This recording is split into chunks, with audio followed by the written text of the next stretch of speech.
Get down on it, get down on it, get down on it. Ouh! Vous avez sûrement reconnu, les amis, le tube planétaire de Kool and the Gang, Get Down on It. C'est de coolitude dont on va parler dans ce épisode de Petite Montre entre amis, mais pas avec le King of Cool. Beaucoup mieux, pas celui qui a une Tiger Monaco ou une Hanard 417, on ne sait plus, les amis, mais avec Romain, avec sa Moser & Company Pioneer méga cool. Restez avec nous, c'est parti pour un nouvel épisode de Petite Montre Cool entre amis. Get down on it.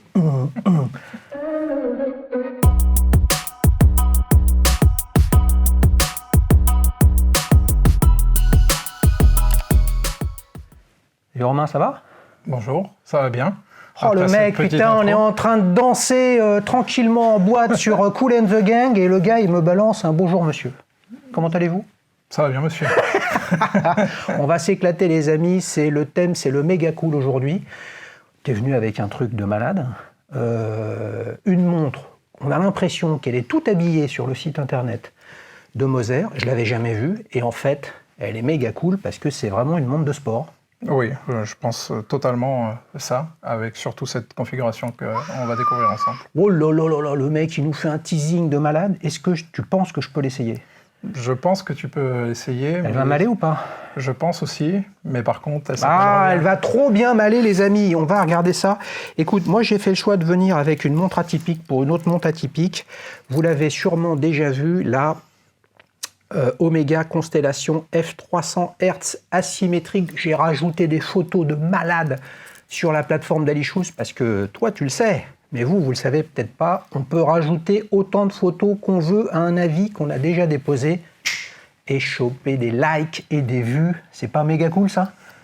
Moins que ma montre. Moins que ça monte les amis, il me chauffe. Alors tiens, on échange, tu connais le principe, si elle me va bien, parce qu'elle peut pas bien m'aller, bah on échange. Moi, je pense qu'elle t'ira pas.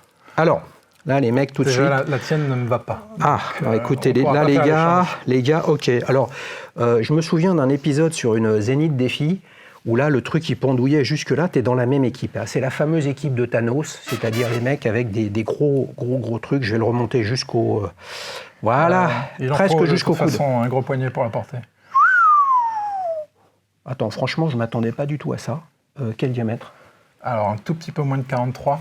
Ouais. Si j'ai bien révisé, c'est 42,8 mm de diamètre. Mais avec une lunette très très fine, ouais, qui fait qu'elle donne le sentiment d'être encore plus imposante que ça.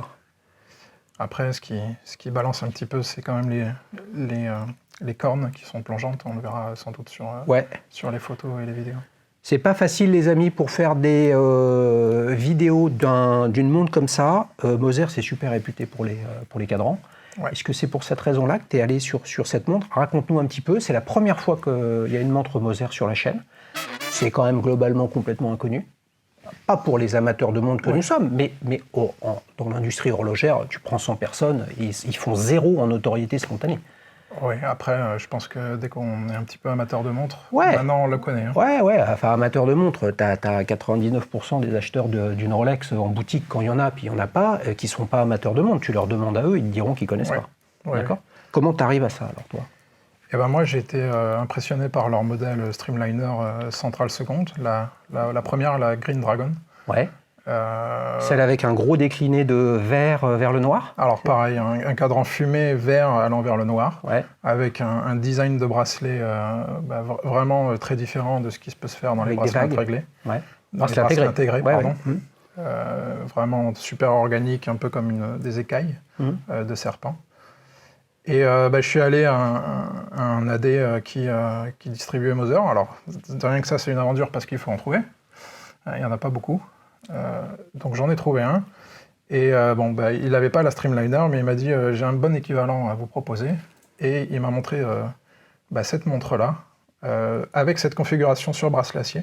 Ouais. Parce qu'elle ne vient pas comme ça d'origine, elle vient avec un autre bracelet textile. Sur le site internet, elle n'est pas du tout... Il y a un espèce de truc hybride. Et même sur les réseaux, on la voit très peu dans cette configuration-là. Elle est quasiment toujours avec le bracelet d'origine textile turquoise ou avec un bracelet rubber noir. Ouais. Et en fait, ça, c'est le bracelet acier qu'on peut adapter sur toutes les Pioneer. Ouais. On est d'accord que celle-là... Alors là, on va parler du cadran, je pense, pas mal, hein, qui est vraiment... Waouh. Parfois, je suis un peu dur avec la simplicité des cadrans soleillés. Là, c'est pas la simplicité du calendrier, du soleillage, hein, du cadran, parce que là, en fait, parfois on voit Ash Mother and Company, et puis parfois on le voit pas. Alors, c'est une des grosses particularités. Je pense que Moser a fait sa renommée récemment grâce à ses cadrans, et maintenant ils pensent que c'est même pas la peine de mettre leur marque dessus. Et la plupart des montres qui sortent maintenant sont avec ce cadran transparent, qu'on voit que sous certains angles.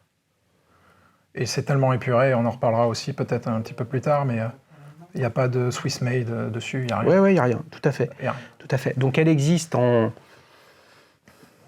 bleu-vert, vert d'eau. C'est difficile à dire. Voilà, en rouge. En quoi d'autre comme alors, c'est pas exactement la même. La Mega Cool, c'est la seule des Pioneer qui a ces aiguilles-là, qui sont les aiguilles de la Streamliner, justement. D'accord. Les autres Pioneer, j'ai du mal à le dire, hein, ce Pioneer. Les autres Pioneer... Pense à quand on était plus jeune avec la chaîne IFI Pioneer. Non, justement, ça marche pas. Ah, bah voilà, ils connaissaient Kool and the Gang, les amis, mais pas Pioneer. Pioneer, putain, le truc de malade. Et donc les autres sont des aiguilles plutôt feuilles sur l'autre. Oui, je suis d'accord. Donc celle-là est pour moi aussi vachement plus moderne grâce à ces aiguilles. On va parler du mouvement après, les amis, parce que... alors c'est une marque, c'est une maison un peu particulière quand même. Hein. Je ne dis pas tout parce que j'ai des questions pour le quiz. Il croit qu'il va repartir avec la casquette, le truc plus rare qu'une Moser. On ne part pas avec la casquette si facilement. Il a révisé, ouais, mais moi j'ai des tours dans ma poche. Hein. Si tu ne connais pas bien Kool and the Gang, tu n'as aucune chance. Bon, je ne vais pas y arriver alors. Il y a un truc qui m'a...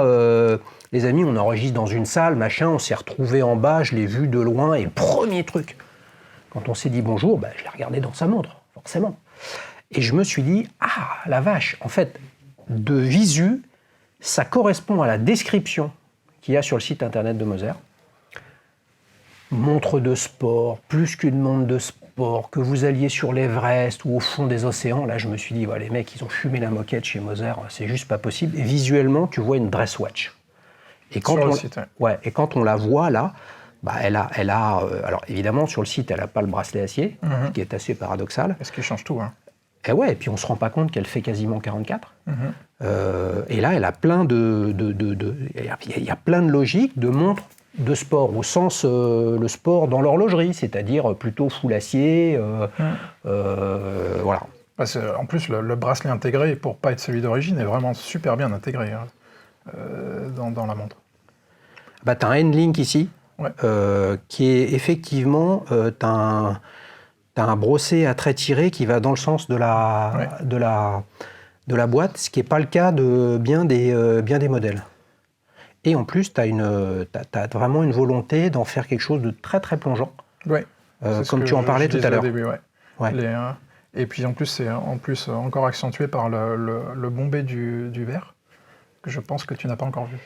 Que j'ai vu, je l'ai vu là en la manipulant et je me suis posé la question, c'est terrible. Quand vous faites de la prod comme ça, vous essayez de faire des beaux trucs, des machins, et en fait vous regardez ce que vous filmez, mais vous ne regardez pas le produit. Et je me suis dit, peut-être qu'on refasse des plans superbement bombés, avec un bon traitement. C'est pour ça qu'il y a beaucoup de détails en fait qu'on ne voit pas au prime abord avec cette montre. Le cadran est super dynamique, il y a des détails sur le polissage de la montre qu'on découvre que plus tard. Le traitement des flancs est aussi très sympa. Très sympa, et il y a des rappels sur la boucle. Enfin, ils ont vraiment bien pensé la montre. C'est clair, on va se préoccuper du dos tout à l'heure, mais avant ça, j'aimerais qu'on revienne quand même à la genèse de ton acquisition. Toi, tu voulais voir acheter une Streamliner. Le gars, il n'a pas. Ah, mais j'ai une alternative, un truc. Et il l'avait neuve ou d'occasion ? Il l'avait neuve. Il l'avait neuve. Et est-ce que tu arrives à te souvenir de ta première impression ? Alors moi, je pense que quand on voit cette montre, c'est le wow effect, tout de suite. En plus, ils sont malins chez les AD, ils mettent des belles lumières. Et cette montre à la lumière, elle est absolument Enfin, on s'en rappelle, quoi. Et sur cette configuration en acier, ce qui chagrinait un petit peu avec le bracelet d'origine, c'est qu'on se dit, on va la porter 2 fois pendant l'été. Alors qu'avec ce bracelet acier, elle passe partout, regarde, avec une chemise en jean. Je pense que ça passe parfaitement. Comme d'habitude, je suis habillé tout de bleu vêtu, bleu avec un pantalon légèrement en vert. Regardez, il ne sait pas, mais je vais repartir avec. Donc, effet waouh tout de suite. Ouais. Mais effet waouh tout de suite, comme on peut faire effet waouh avec d'autres montres, tu vois, ou effet waouh en me disant waouh. Mais c'est vrai, purée, c'est une vraie alternative, faut que je regarde ça sérieusement. Comment ça s'est construit après ? Après, j'étais vraiment décidé à aller chez Moser. C'était vraiment une montre que j'attendais depuis déjà... Donc une Streamliner dans ce cas-là. Ouais. Une Moser, et je m'étais focalisé sur la Streamliner. Après, comme vous pouvez tous le voir, je suis un beau bébé. Et en fait, quand il me l'a fait essayer, 43 mm, c'est à peu près le minimum des montres que j'ai. Et la Streamliner est beaucoup plus petite. La Streamliner fait plutôt 40, sauf pour leur modèle inaccessible, on va dire. Ouais, tourbillon, tout ça. Ouais. Pour les calendriers perpétuels de la Streamliner, qui font du 43 aussi. Mais la Streamliner Central Seconde fait que du 40. Et c'est vrai que j'ai eu l'occasion de l'essayer, elle fait un peu petite sur moi. Un peu petite, ouais. Ok, donc là, dans l'effet waouh, tu as eu waouh. C'est le bon gabarit pour toi. Ouais, le bon gabarit, une lumière, un cadran très très très intéressant. Au final, on a quand même un joli fil rouge avec une jolie comparaison à faire avec la Streamliner, c'est le respect des aiguilles qui sont les mêmes, qui la rendent pour moi vachement plus moderne que les autres Pioneer. Oui, parce que les autres Pioneer, elles ont des aiguilles qu'on va qualifier de feuilles, à peu de choses près. Et sans me tromper, je crois que leur gamme Endeavour, c'est-à-dire plus habillée, qui est pas très différente quand on le voit sur le site. Il y a un discours qui est très différent, mais franchement, faites quelque chose chez Moser parce qu'il n'y a pas assez de photos. C'est pas clair votre truc. Voilà. Non, mais c'est bien que ça reste une marque un petit peu underground. Ouais, de toute façon, ils font pas combien ils font de monde par an ? Alors maximum, ils mettent pas leur chiffre exact, mais c'est autour de 2000. Pas plus ? Pas plus, non. Ah ouais ? Et donc en sachant qu'ils ont une vingtaine de modèles, ça fait pas beaucoup de montres par modèle. D'où le fait qu'il n'y a pas beaucoup de distributeurs. En France, les amis, il y a part Chronopassion à Paris. Il y a Boucherer. Comment ? Boucherer, ils en ont quelques-uns. Ouais, et puis après, il y a dans des lieux, je ne sais pas s'ils sont ouverts toute l'année, mais il y a un moment ou un autre, ils sont dispo à Courchevel, à Saint-Trope, et je crois à Aix-en-Provence. Mais je suis pas certain. Je pensais pas qu'ils faisaient si peu de montres. Non, pas plus de 2000.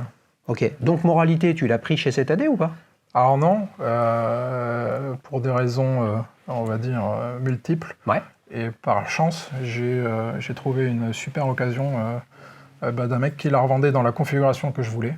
Donc sur acier ? Sur acier. Ouais. Avec le second bracelet aussi. Ouais. Puisque toutes les montres viennent avec le bracelet d'origine. Chez un AD qui faisait du seconde main ou via une plateforme ? Non, un particulier. Un particulier ? Ok. Un particulier. Et du coup, je suis allé la voir et puis je lui ai acheté à un prix défiant toute concurrence. Combien ça coûte neuf ?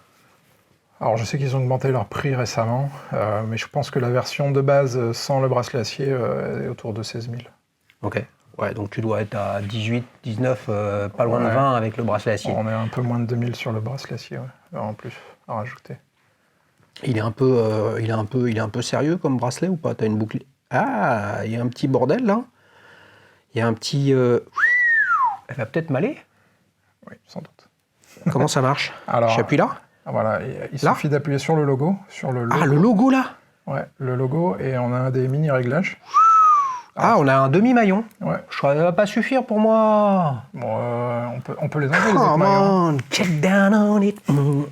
Get down on it. Ça me va mieux, je suis pas obligé de remonter complètement jusqu'au coude. Vous pouvez vous moquer de lui pour la chanson, parce qu'il a révisé. Il chante super bien. En plus, je suis pas du tout fan de Kool and the Gang, mais tout le monde connaît cette chanson. Et je me suis dit, mais qu'est-ce qui est méga cool ? Purée, Kool and the Gang. Putain, c'est pas possible, ça. Ok, donc... Alors ça aussi, c'est quelque chose en plus. Sur la Streamliner, il n'y a pas ce micro-réglage. Ah ouais ? Non, il n'y a pas de micro-réglage sur les bracelets de la Streamliner. Ouais, parce que c'est une boucle qui est différente, c'est un truc papillon ? La boucle est intégrée et papillon, ouais. Ok. Donc c'est pas mal, surtout moi qui voyage pas mal. C'est pas mal pendant les voyages de pouvoir avoir ce petit réglage. Alors j'ai quand même une question clé là-dedans. On est donc sur une marque. Est-ce qu'on peut la qualifier d'indépendant au sens des artisans? On verra ça tout à l'heure parce que c'est un vaste sujet. Mais tu disais, bon, ils ne communiquent pas leurs chiffres, 2000 montres, moi ça me paraît quand même peu, mais quand bien même ils en feraient 2000, 3000 ou 4000, ça ne change pas grand-chose. Ils font à peu de choses près tout en interne. Alors, c'est une des rares marques qui fait tout en interne. Même leur Spiro, etc. Avec une filiale de Moser. Et là, on pourrait se dire, ouais, alors acheter un produit comme ça d'occasion où, en gros, tu n'as pas de pièces, tu vas chez l'horloger du coin, lui, il te fait tourner un Valjoux, un État, tu vois, tous ces calibres-là très standards qui ont été faits à des millions d'exemplaires depuis toute leur histoire. Là, on est sur un truc très, très, très spécifique. Est-ce que ça tu t'es interrogé sur le fait d'aller sur de l'occasion ou au contraire, avec les autres montres que tu as, dont on parlera peut-être un petit peu tout à l'heure, tu étais plutôt un acheteur de l'occasion et toi, ça te fait ni chaud ni froid cette affaire?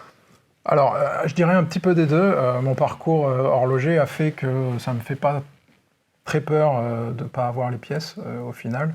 On trouve toujours des bons horlogers et Moser, pour moi, vu sur la pente sur laquelle ils sont, il n'y aura pas de problème dans les prochaines années. Et après, c'est vrai que j'ai eu des montres, des marques qui se sont cassées la gueule. J'ai notamment une Vulcain qui est passée, on va dire, sous silence pendant quelques années et qui commence à revivre. Mais voilà, en cherchant et en bidouillant un petit peu, j'avais trouvé déjà quelqu'un qui pouvait me la réparer. Ouais, mais la Vulcain, que ce soit une Cricket ou un chrono ou quoi que ce soit d'époque, de toute façon, ça emboîtait un ersatz de chez ETA quelque part. Alors, pas le modèle que j'ai, c'est vraiment un modèle manufacture. Ok. Mais qui est antérieur au relancement je l'ai acheté, par les équipes de Nivada Grenshen et tout ça. Je l'ai acheté, je crois, en 2006 ou 2007, la Vulcain. On va se régaler les amis tout à l'heure dans la séquence souvenir, mais si tu le veux bien, continuons sur cette Moser. Bon, on a compris comment ça s'est fait, etc. Finalement, ça montre bien qu'on peut se dire tiens, c'est ça qui m'intéresse, mais finalement, si on est ouvert et puis le hasard de découvrir un modèle, de l'essayer, de lire un avis sur la plateforme avec des mots qui nous touchent, ça joue à pas grand-chose en fait. Tu vois, tu partais... Alors moi, ma fonction d'acheter des montres, c'est vraiment... je regarde pas, moi, personnellement, les avis avant. Je regarde après. Mais avant, j'essaye de partir avec quelque chose vraiment ouvert. J'ai mon idée. Par contre, je suis pas complètement obtus en disant, bah non, je veux celle-là et rien d'autre.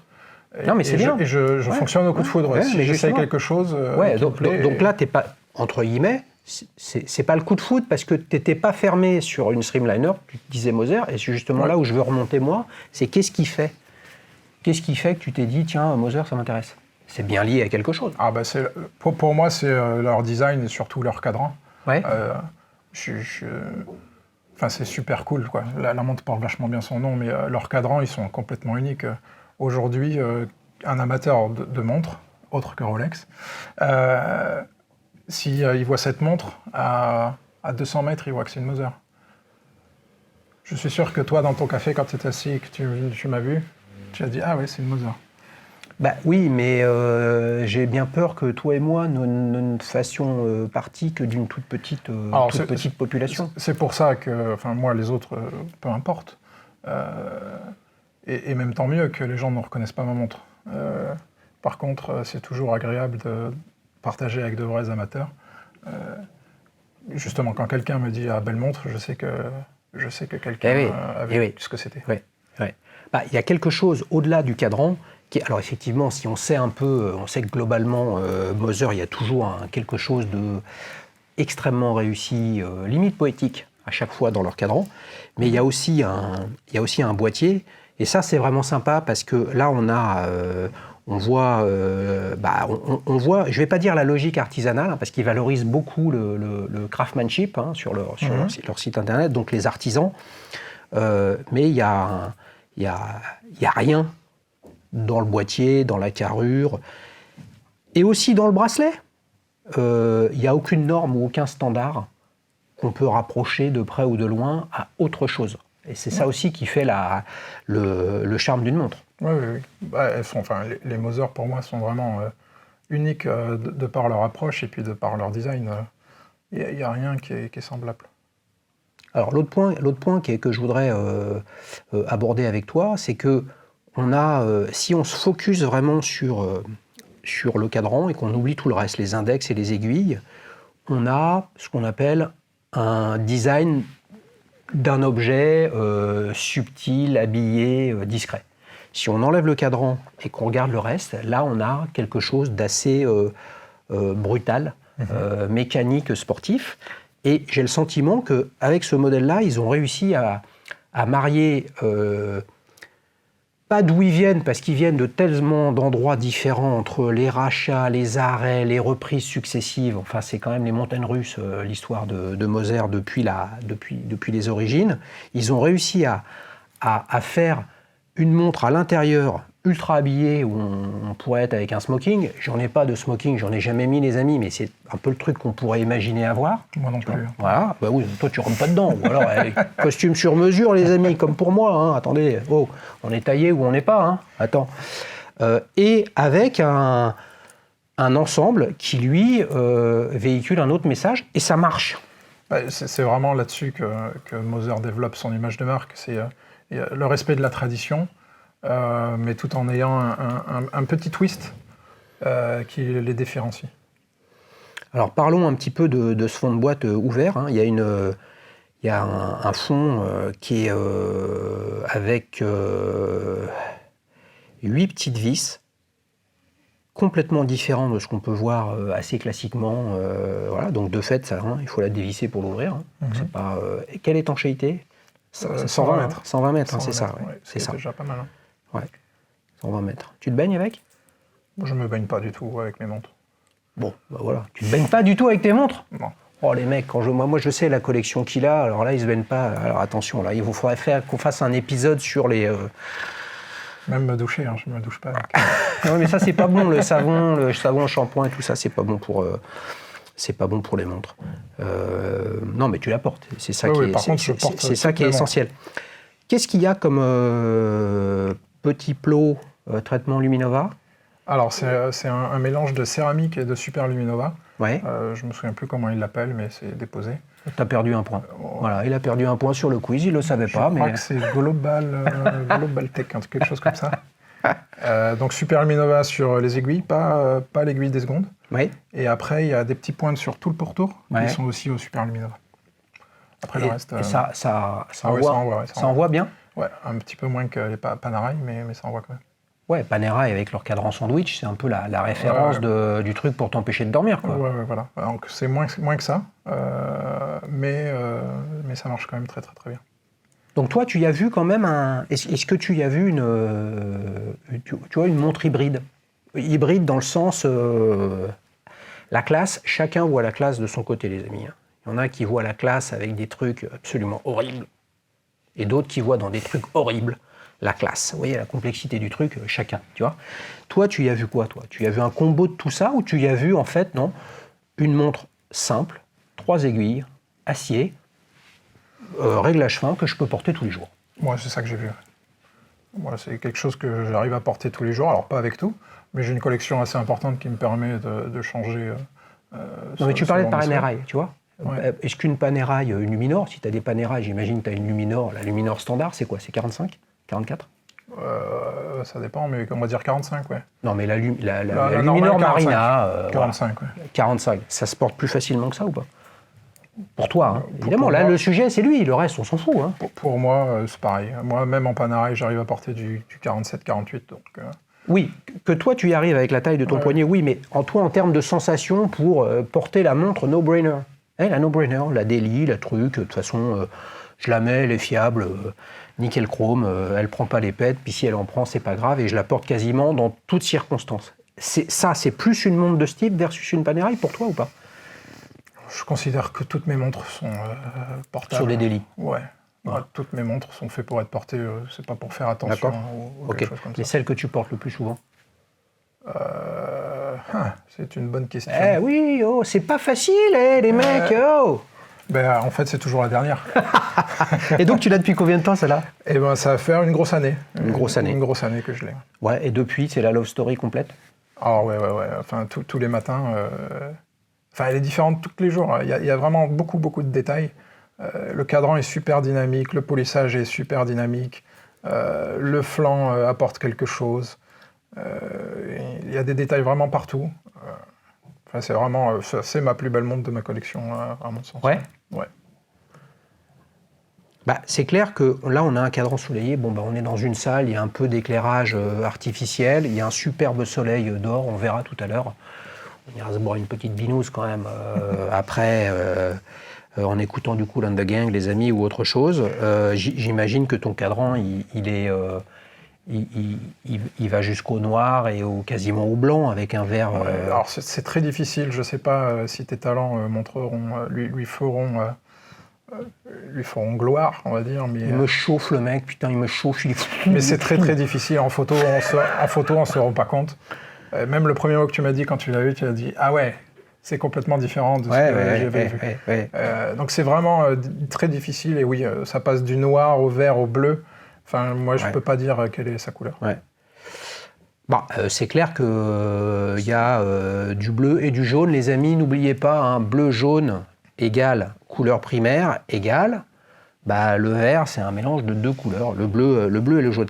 Non, ce que je regardais là en la faisant scintiller avec l'éclairage, c'est que ça me rappelle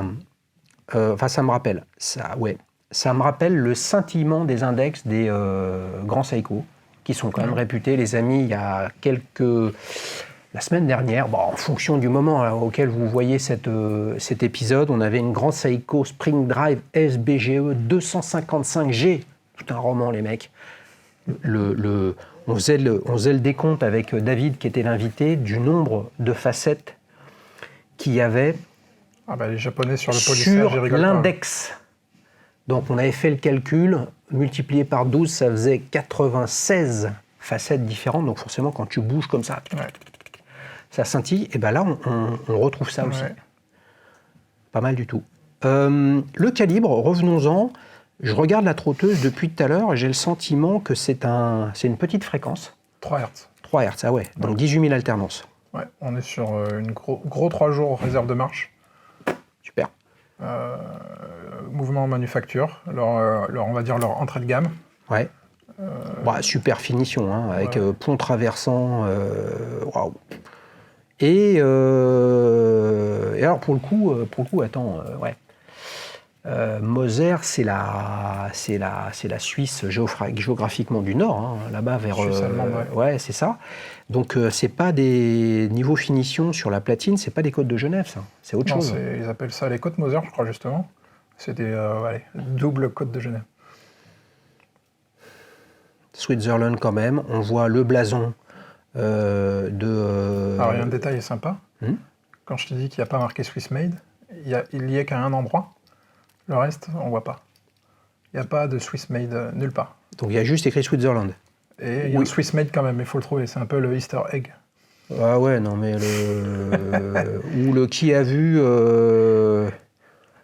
Attends, mais elle est numérotée? Non. Non, je vois pas le numéro. Ouais, bon. Non. Alors, il y a un Swiss Made quelque part? Ouais, sur la boucle là, à l'intérieur, je crois. C'est la boucle qui est Swiss Made. Vous voyez? Vraiment, là, une belle cam. Tu me disais que c'était livré avec un bracelet poète, là, un autre. Tu l'as, l'autre bracelet? Ouais, il est où? Il est là-bas. Ah, il est là-bas? Ok, bon, on fera tourner des photos. Il est comment? Il est hypoallergénique? C'est un truc hybride, plastoc, Alors non, c'est quand cuir, tissu, c'est quoi? C'est quand même de la bombe cam. Hein. C'est un bracelet Kevlar avec à l'intérieur je pense, un peu comme fait Zénith, là, le rubber intérieur. Ouais. Et pareil, une superbe boucle qui rappelle les flancs de la carrure. Strié? Ouais. Et donc un vrai travail sur la boucle. Comme ta boucle déployante ici. Exactement. Ouais. C'est un peu. Mais il est en boucle ardillon ou il est en boucle ardillon. Boucle ardillon. Ouais. Alors d'ailleurs, le bracelet d'origine est vraiment. Moi, je suis sur le dernier cran. Donc ça, à Moser, faut faire quelque chose parce que Quand on fait une montre en 43, souvent, c'est pas des... Vous avez entendu, les amis? Et en plus, pourquoi il faut faire quelque chose? Parce que si le bracelet était à sa taille, qu'est-ce qui se serait passé? Tu l'aurais peut-être eu avec... tu y serais venu avec le bracelet dessus, et moi, je l'aurais essayé, et mécaniquement, elle m'aurait allé. Ah oui. Et donc, je serais reparti avec. Ouais, bah, Donc, à cause de vous, les amis, et de votre bracelet trop court, je peux pas repartir avec la Moser. Il n'est pas trop court, il est juste bien. Il est juste bien. Il est juste bien, mais c'est vrai que il faut... Enfin, 5 minutes de plus et je ne pouvais pas m'en servir. Ouais. Et ben, ça me rappelle une nouvelle fois, j'en parlais tout à l'heure avec la taille de ton poignet, Guillaume qui était venu avec sa Zénith Défi Skyliner. Ouais, Skyliner. Il avait acheté, et puis le bracelet était trop court, il était allé les voir, puis on avait filé un autre, parce qu'effectivement, alors lui, il n'était même pas au dernier truc, il pouvait même pas... Alors je sais qu'ils ont des bracelets XL, mais pareil, enfin, c'est quand tu le commandes, après il faut attendre un bon mois ou un bon mois et demi. Ça picote, ok. Et puis, Ok, tu disais à un prix défiant toute concurrence, donc on était à 16 000, allez, peut-être 20 000, on arrondit les mecs, sinon vous allez vous perdre avec les chiffres. Ça veut dire que tu l'as acheté à une décote de quoi? Alors quand je l'ai acheté, elle avait 2 mois. Hein. Ouais. Le mec, il avait porté qu'une fois, il l'a remis dans sa boîte. Ouais. Il y avait encore les stickers dessus. Tu l'as acheté à quoi, à moins 40? Non, ça décote pas autant. Ça décote pas? Mais ça décote un peu. Ouais, un tout petit peu. Enfin, ça dépend. Le Streamliner, par exemple, il décote pas du tout.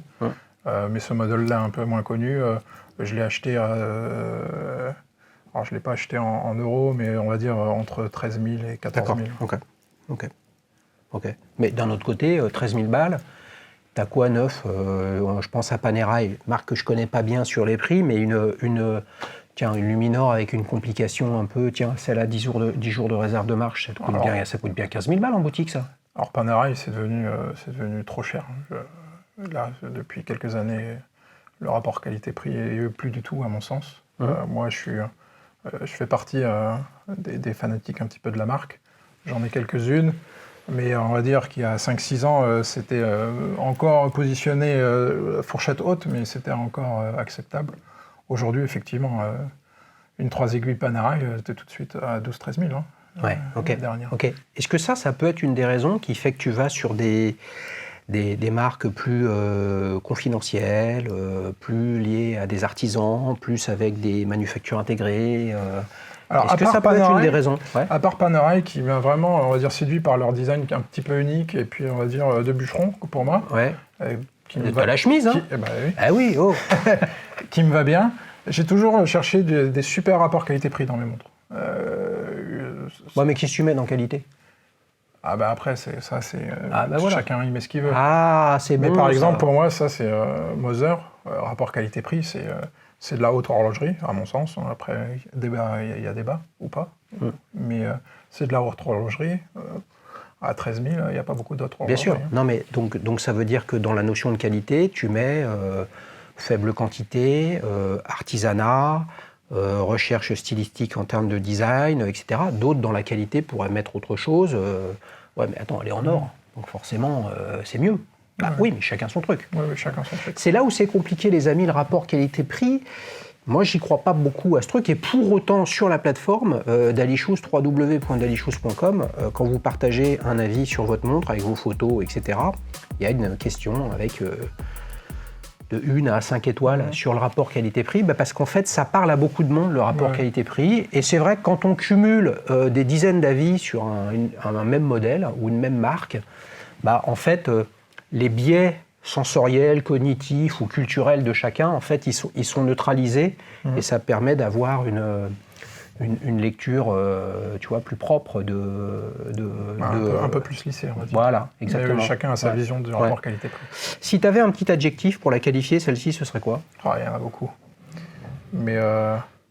t'as droit à 3. Hein. Dans Petite Montre Entre Amis, c'est 1. Sur la plateforme, c'est 3 minimum. Donc, tu as entre 1 et 3, puisque tu en as beaucoup. Alors, je dirais unique, moi, pour son cadran. Ouais.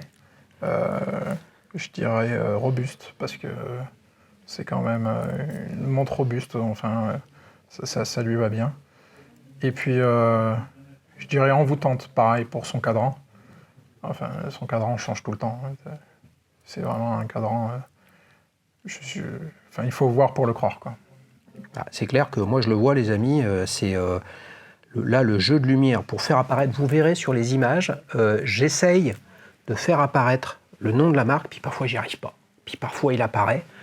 Ça, c'est un truc de... Je crois que c'est un procédé de laque transparente, un truc Exactement, comme ça. ouais. C'est ça, ouais. Alors, ils ont d'abord essayé, il y a quelques années, ils ont des montres concept, ils ont commencé par ça, où là, il n'y a rien. Ils mettent même pas de logo. Donc, c'est des lignes concept, ils appellent ça, où il n'y a rien. Et là, récemment, tout leur nouveau modèle, je crois, a ce logo appliqué en laque. Et effectivement, allez, on va dire 80% du temps, on ne voit pas le logo. Est-ce que tu trouves qu'elle me va? Pas terrible. C'est un vaste sujet, les amis. J'ai un fil de discussion en commentaire sur la chaîne lié à un post, d'un avis qui a été publié sur la plateforme où, ouais, non mais bon, faut lui dire au mec, elle est trop grosse pour lui, sa montre. Ouais. Voilà. Elle est trop grosse de quoi? Celui qui veut avoir une grosse montre. Moi, là, quand je la vois, je pense qu'en fait, au niveau de la gestion du corne à corne, qui est assez court, en fait, par rapport à la taille de la montre, ça correspond à mon poignet. Moi, je trouve qu'elle est trop grosse pour moi. Mais ça, c'est moi. Ouais. C'est pas, je veux dire, une montre, c'est comme les sapes, les mecs. Hein. Je veux dire, taille basse, pas de def, baggy, élastane, jean, truc, machin. Celui qui veut s'habiller en pas de def et qui trouve que ça lui va bien et que c'est cool, et ben c'est cool. Alors que des pompes, si elles sont trop petites, ça va pas. Ouais. Moi, blague à part. Ouais. Ouais, ça va bien. Elle me va bien. Écoutez, on va discuter tout à l'heure parce que moi, il n'est pas question que je refile ma Omega Constellation F300 Hz. Ces mecs. Il n'est pas question. Hein. Les amis, on enchaîne pour la séquence suivante. Souvenir. Alors, citation du page, je la garde, comme ça je peux contrôler l'heure. Et il la récupérera tout à l'heure. Hein. Et puis bon, je cours plus vite que lui, mais il est quand même beaucoup plus balèze que moi. Quel âge as-tu? Alors, je me souviens plus. Non, je dois avoir 38 ans. 38 ans, c'est ça. Ah ouais, je t'en aurais donné moins. J'ai que 38. 38, ok. Donc là, sans la belle montre pour les 40 ans. Là, c'est bon, on va se régaler. Comment t'es venu à tout ça? Parce que tu as une grosse collection. Donc là, l'idée, c'est pas de tout parcourir, mais est-ce que tu te souviens comment tout a débuté? Et au-delà du début, qui est un cheminement, quel a été le ou les 2-3 moments charnières, tu sais, qui fait que t'avais pas de montre, t'en as une, ça sert à rien, et puis malheureusement maintenant t'en as plusieurs, ça sert toujours à rien, mais t'en veux toujours autant plus, quoi, tu vois? Alors, j'ai toujours aimé les montres, aussi loin que je me souvienne, j'ai toujours aimé ça. Ouais. Je sais qu'adolescent, j'en avais déjà beaucoup à quartz, mais j'avais beaucoup de montres, je collectionnais déjà les montres à quartz. Et puis, quand j'ai commencé à travailler, je me suis intéressé un petit peu via Forum à montres, que beaucoup d'entre vous doivent connaître. Je me suis intéressé aux montres mécaniques. J'avais un peu de sous de côté et je me suis acheté ma première montre qui était... Quel âge? Je devais avoir 23-24 ans. Ouais, ok. Et c'était une Louis Erard, qui à l'époque, personne ne connaissait. D'ailleurs, elle n'était même pas distribuée en France, je crois, je l'avais acheté en Belgique. Un régulateur, pareil, original, manuel. Et ça, c'est ma première montre. Donc, petite aiguille des heures à 12 heures en haut et grande aiguille des minutes au centre. Exactement. Ouais. Avec ils sont connus pour les régulateurs Louis Erard. Ouais. Mais maintenant, il y a un gros renouveau Louis Erard par la même occasion. Superbe. Ils font des très bons trucs et des très belles collaborations. Mais à l'époque, ils étaient vraiment pas connus du tout. Il y a une des marques qui sort des choses, les amis. Allez jeter un coup d'œil. Ça vaut le coup. Super rapport qualité-prix. Ouais, probablement. je sais pas. J'ai pas regardé plus que ça, mais à chaque fois que j'en présente dans des dual time, tu sais, dans des alternatives, je trouve que c'est une des marques qui arrive à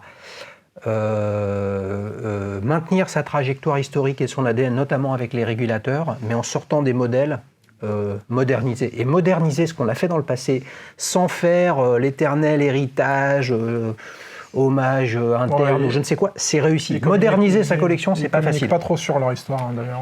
Oui, mais il faut quand même des régulateurs, donc ils veulent quand même rester ancrés dans leur truc. Donc ça, c'était la première, tu l'as toujours? Ça, c'était la première. Alors, je l'ai offerte à mon frère. Parce qu'il voulait une belle montre et je trouvais que c'était quelque chose de... Petit frère ou grand frère? Grand frère. Grand frère. Grand frère.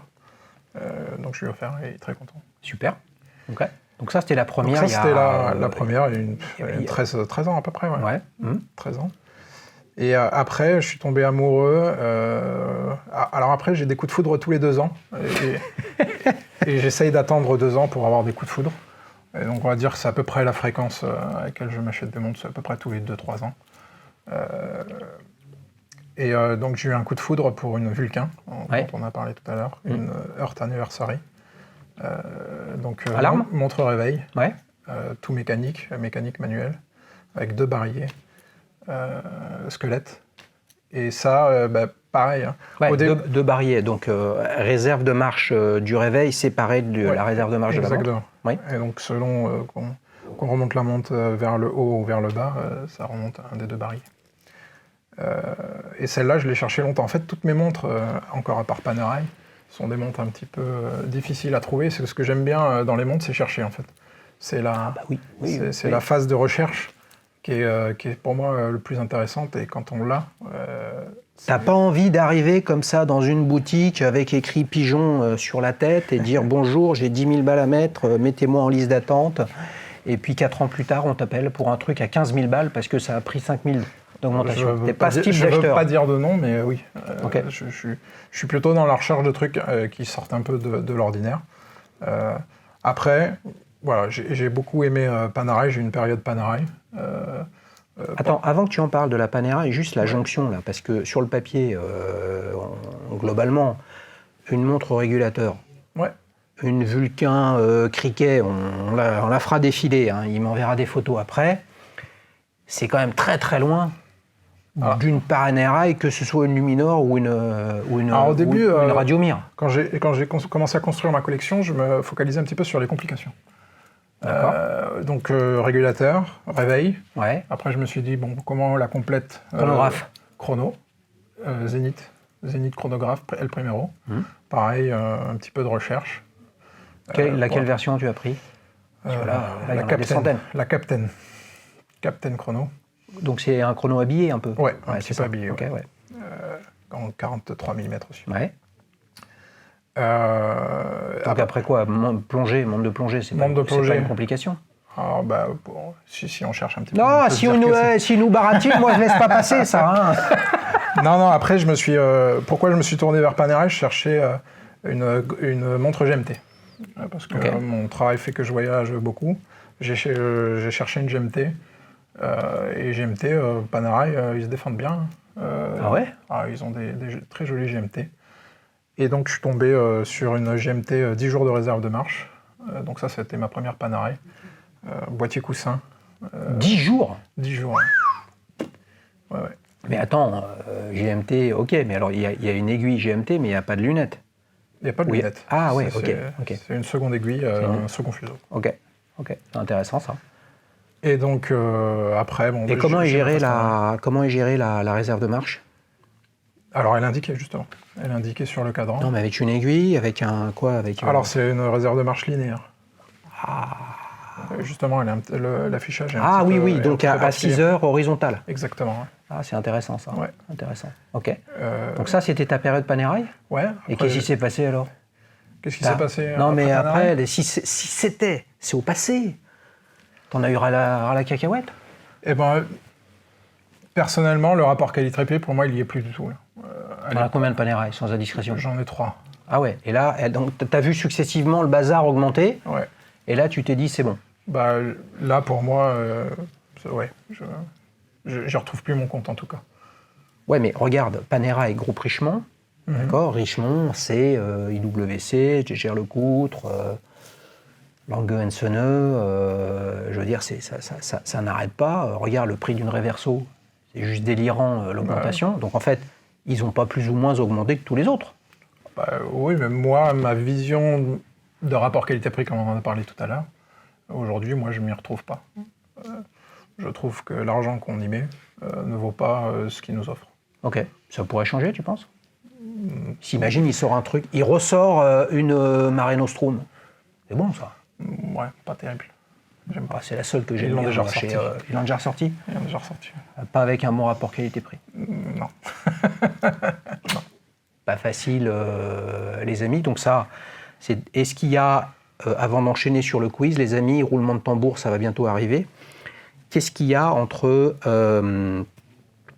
ta dernière Panerai et la Moser? Il y a quelque chose ou il n'y a pas? Il y a une Tudor Black Bay bronze. Ouais.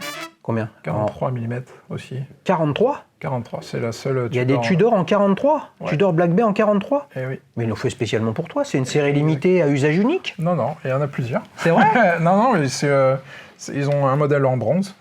Et là, tu cherchais une montre en bronze. Je cherchais une montre en bronze. Ah, et Panerai, ils en ont, mais rapport qualité-prix, pas bon non plus. Purée, alors que c'est a priori, hein, la Bronzo, la PAM, je me souviens plus de son numéro, qui était la toute première à être sortie. Ah ouais, bah celle-là, elle est très chère maintenant. Hein. Ouais, non mais c'est comme quoi. Comme quoi, je suis sûr que cette Panerai Luminor en bronze a nourri ton intérêt oui. Ah, ça, c'est pour sûr. une montre en bronze. Exactement. Et à force de déconner avec les prix, les mecs, t'es allé ailleurs. Voilà. Et pour le coup, t'es content de ma Tudor? Ouais. Alors pour le coup, rapport qualité-prix, là, j'ai rien à dire. Parce que c'est une montre qui est autour de 4000, je crois. Et super montre. Là, il n'y a rien à dire. Je dois dire que même si c'est pas Rolex, c'est quand même la maison Rolex. Ouais. Et ça vaut le coup. Alors là, tu dis un truc intéressant, parce que tu as, peut-être qu'on retrouvera, et je l'espère, un avis sur cette Tudor Black Bay en 43 en bronze. Les amis, si vous allez sur la plateforme, c'est un projet technologique pour valoriser la passion des gens. D'accord ? Si vous allez sur la page Rolex et la page Tudor, Rolex c'est à peu près 150 avis, Tudor c'est pas loin de 100, ça commence à peser en quantité d'informations. Vous regardez les notes moyennes des deux marques, c'est les mêmes. 4,5 sur 5. Ouais. La décomposition de cette moyenne n'est pas du tout la même. Les 4,5 de Rolex, toutes les notes, émotion, robustesse, précision, etc., sont au-dessus de la moyenne, sauf le rapport qualité-prix qui est très en dessous et qui tire la note moyenne de Rolex à 4,5, alors que Tudor, ils sont à 4,5 et globalement, toutes les notes intermédiaires sont à 4,5. Et ça montre bien que ils ont réussi un super boulot chez Rolex à positionner Tudor, mais attention, parce que l'augmentation des prix délirants et la non-dispo, etc., à un moment ou un autre, faut faire attention quand même au retour de bâton, puisque toi, globalement, tu as quitté Panerai. Oui, on peut dire ça. The customer is disappointed, ok? So get down on it. Allez, tu es prêt pour le quiz? Allez, on va essayer. Les amis, on enchaîne pour le célèbre quiz avec la casquette d'Ali Shoes qui est à gagner ici. Elle n'est pas en bronze. J'ai même le chanteur de Kool and the Gang qui m'a appelé. He gave me a call to get the cap. Et je lui ai dit peut-être. D'abord, on est avec Romain. Tu gardes la montre au poignet, attention. Ouais, il surveille, il a raison. Moi, je ne l'ai pas mise. Hein. Alors, est-ce que tu es prêt? J'ai 3 questions pour toi. Allez, on va essayer. On va se régaler. Je vais commencer par celle-ci. À quelle date remonte, les mots sont importants, à quelle date remonte la création de Moser et compagnie? Réponse A.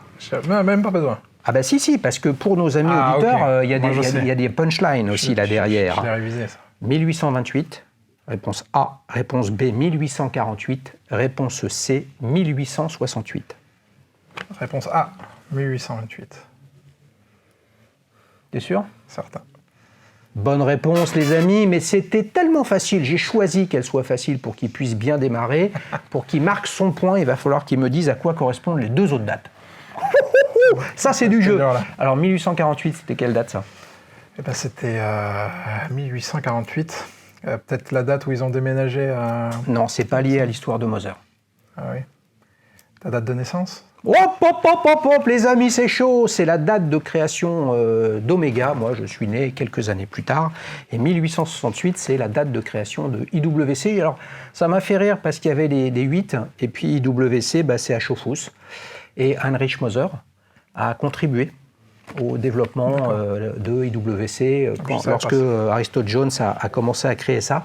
Et alors après, l'histoire de Moser, c'est à l'image de l'industrie horlogère faite de haut, de bas, de changement de main, de crise du quartz, de changement de positionnement, etc. Jusqu'au rachat en 2012 par la holding de la famille Mélan, donc Édouard Mélan qui est le patron aujourd'hui de Moser, et qui a relancé pour une énième fois la marque qui avait été relancée dans les années 60, au début des années 2000, etc., avec le succès qu'on connaît D'ailleurs, un vrai passionné. Hein. Écoutez sur YouTube ses interviews. Et qui a l'air extrêmement proche de ses clients. Et transparent, pour le coup. Bah écoutez, tout ça, c'est intéressant, les amis. Mais le plus important, c'est quoi? C'est que tu mènes un 0. Pour l'instant, oui. Un 0, les amis, mais la casquette, c'est 3-0. Hein. Qu'on ne se trompe pas. Alors, deuxième question, on monte en difficulté, mais c'est quand même assez simple. L'objectif, c'est de découvrir la marque également. Chercher l'erreur parmi ces collections. OK. Moser & Company. A. Donc, je te donne 3 collections, l'une n'existe pas. A. Streamliner. B. Endeavour. C. Legacy.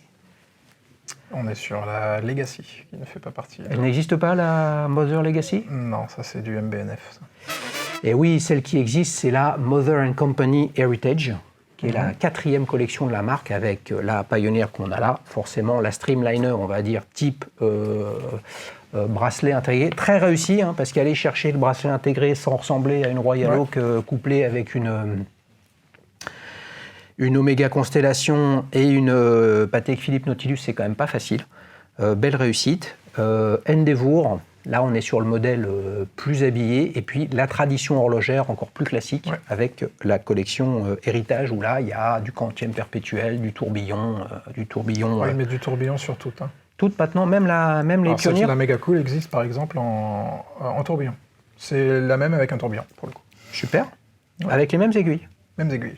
Comme quoi on peut être moderne et avec l'un des symboles de la tradition horlogère. D'ailleurs, à ce titre, je voulais partager avec vous, j'ai chiné un vieux bouquin des années 90 de Breguet.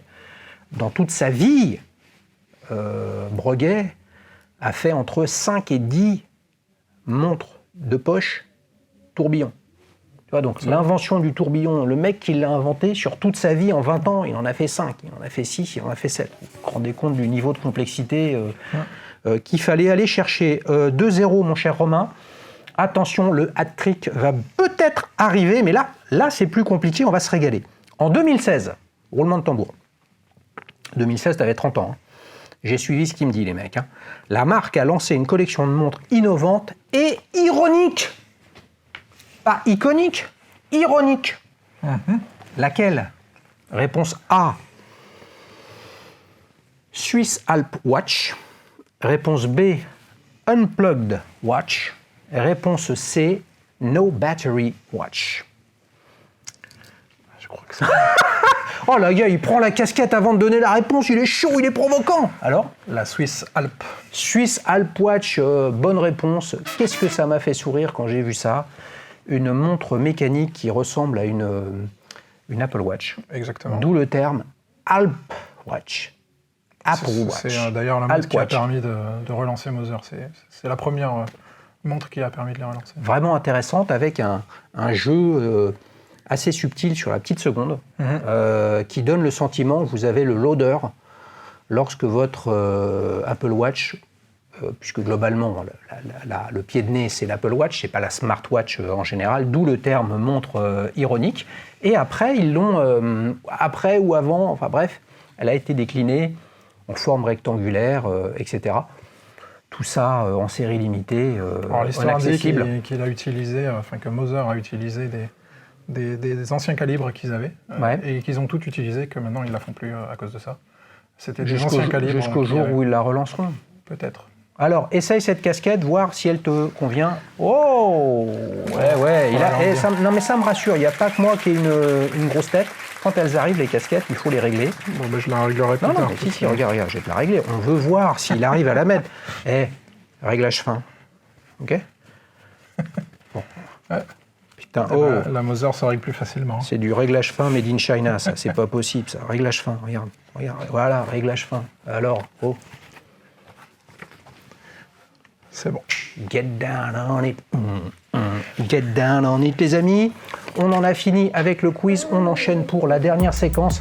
Et après, on va aller teuffer avec Romain. Et tu vas pas rentrer en boîte avec la casquette d'Alichous? Non. Avec la Moser, ça passe. Ouais, mais c'est moi qui l'ai. Non. Ah, les amis. Alors, 38 ans, 38 ans, celle-là, tu l'as depuis 1 an, donc la prochaine, c'est dans 1 an. Ouais. Donc, potentiellement dans 2 pour tes 40 ans. Exactement. Est-ce que tu vas lâcher les chevaux? Tu es sur quelque chose? Tu sais pas trop? T'hésites? Alors, je pense que je vais rester chez un Indé. Il y a une qui me trotte dans la tête depuis longtemps, c'est la marque Ressence. Ouais. Pareil, très original. Ah oui. Donc, je pense que ça sera du Ressence. Est-ce qu'on peut dire que sur cette Ressence, t'étais comme t'étais il y a quelques temps avec la Moser, c'est voilà, ça m'intéresse. Alors Ressence, c'est en partie du calibre manufacture sans lettres. Hein, c'est entièrement basé sur un 28-92 qui a été complètement désossé et restructuré pour être à l'intérieur quasiment d'un bain d'huile. C'est très, c'en est super perturbant. Il n'y a pas de couronne. La couronne, elle est cachée dessous, etc. Qu'est-ce qui te séduit là-dedans? La complication, encore une fois?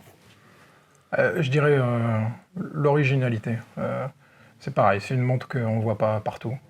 Et moi, c'est ça que j'aime bien dans mes montres. Ouais. C'est qu'on ne les voit pas partout. Ouais. Tu as essayé déjà? Ouais, j'en ai essayé. Ça te va? Question taille? Alors, ils ont plusieurs types, ils appellent ça pas des modèles. La type 1 est un peu petite, la type 3 est un peu chère, mais elle fait du 43 pour le coup. Ouais. 43 mm qui est un peu ma taille de prédilection. Ouais. Donc la type 3, je pense que si j'arrive à économiser assez et ou gagner au loto, je pense que j'irai sur une type 3. Tu revends la casquette, tu peux déjà prendre au moins 2000 balles. Ouais. Ok, c'est pas sûr. On peut toujours rêver. Il y a un marché de l'occasion sur Ressence? Bon, il y a toujours du marché de l'occasion, mais il est assez limité. Hein. Si on va sur des plateformes, il n'y en a pas beaucoup.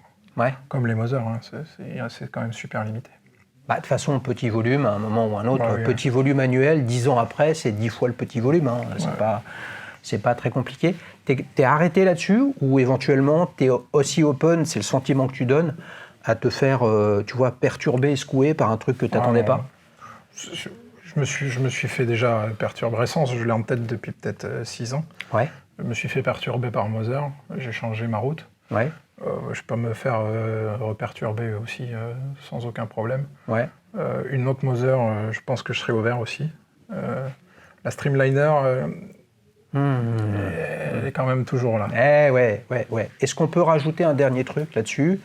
Est-ce que un bout de la suite potentielle avec Ressence fait que tu as vraiment bifurqué? Tu étais sur une autoroute, alors pas complet au regard de tout ce que tu as eu, mais à un moment, tu étais vraiment sur l'autoroute mainstream de montres très spécifiques, avec un vrai ADN fabuleux sur Panerai, mais quand même très marketé. Donc presque plus de marketing que de produits.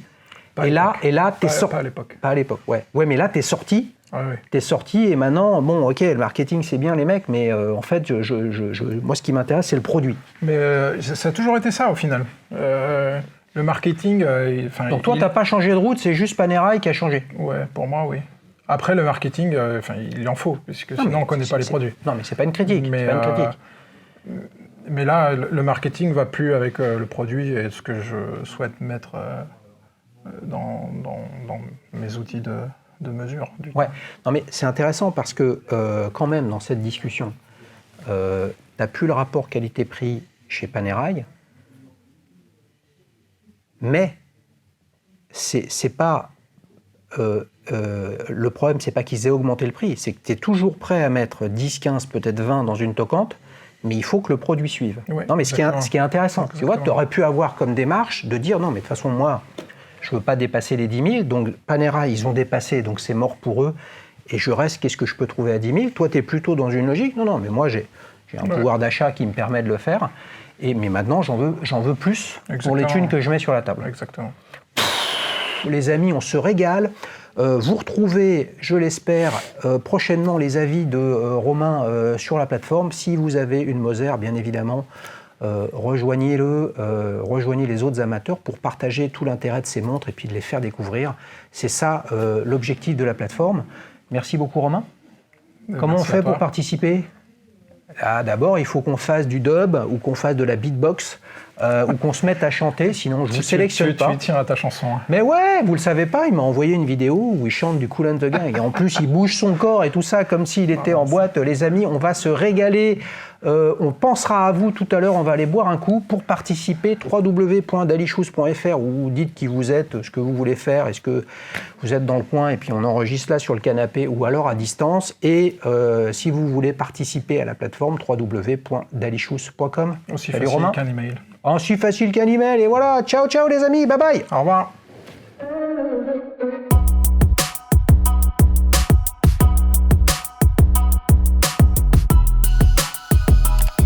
Entre amis, get down on it. Est-ce que je peux faire mieux que ça, putain? Je suis en sudation déjà.